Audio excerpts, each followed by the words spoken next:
Stop, right now. Close your eyes and feel it. That weight in your chest. That name you whisper to yourself in the dark when nobody's listening. You know you should let them go. Your friends say it. Your mind screams it. But your heart, God, your heart won't listen. And you think there's something wrong with you. You think you're weak, broken, too attached, too much. But what if I told you that the reason you can't let go has nothing to do with weakness? What if the grip they have on you is proof of something so rare, so sacred, that your soul would rather suffer than betray it? Right now, in this moment, you're not stuck. You're standing at the edge of the most important choice you'll ever make. And by the time you finish this, you won't just understand why you can't release them. You'll understand why you were never meant to. Not yet. Not like this. Because the universe doesn't make mistakes with connections this deep. And neither do you, so breathe. Feel that ache. Let it wash over you. Because that pain is not a warning, it's a compass. And it's about to show you the way home. Let me tell you something nobody else will say to you. You're not crazy. You're not dramatic. You're not holding on too long or loving too hard or feeling too much. You're human. Beautifully, devastatingly human. And when someone touches the deepest part of you, when they find the room in your heart you didn't know existed and fill it with light, you don't just forget that. You can't. Their laughter becomes the song your soul hums when it's lonely. Their touch becomes the ghost that lives on your skin. Their voice becomes the echo that fills every silence. And everyone tells you to let go like it's a switch you can flip, a decision you can make with logic. But love isn't logical, grief isn't rational, and the space between knowing you should leave and actually leaving, that's not weakness. That's the battlefield where your heart and mind go to war. You lie awake at 3 in the morning and your chest feels hollow. You see their face in strangers. You reach for your phone and stop yourself 1,000 times a day. And you wonder, when does this end? When do I stop feeling like I'm drowning? But here's what I need you to understand. You're not drowning, you're transforming. And it hurts because something real is dying so something truer can be born. There's a reason their absence feels like a funeral. Because it is. You're mourning the future you imagined. The life you saw so clearly, it felt like memory. The version of them that existed in glimpses.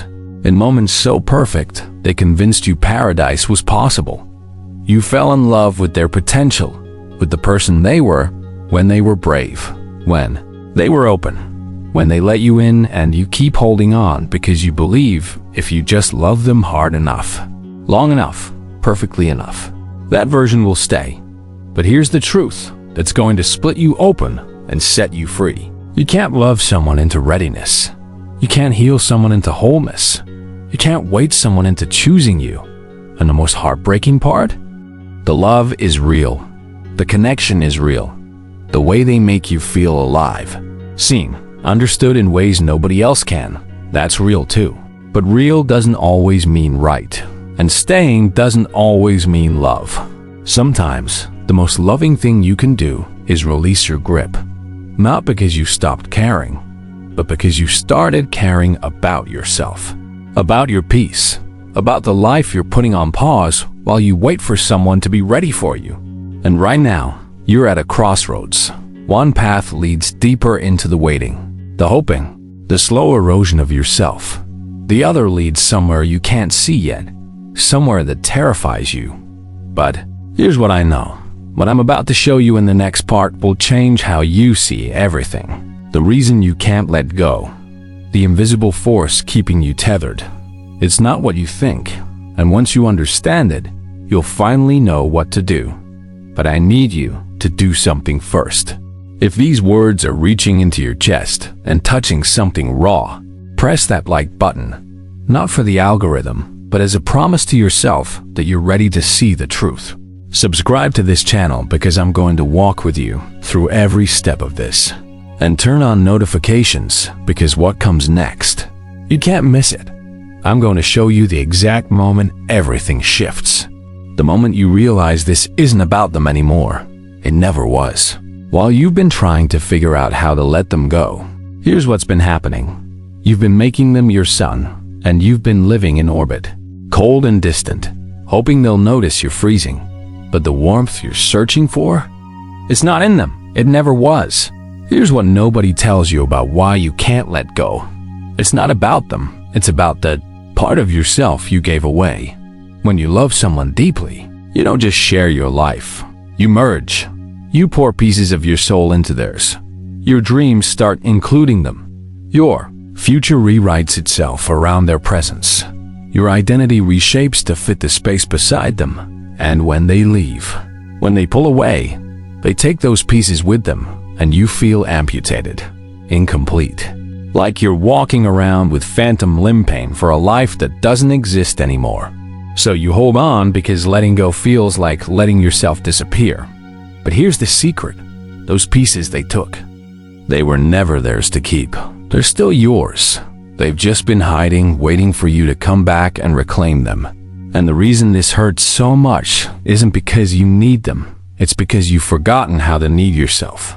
You've been so focused on being enough for them that you stopped being anything for you. Your hobbies faded.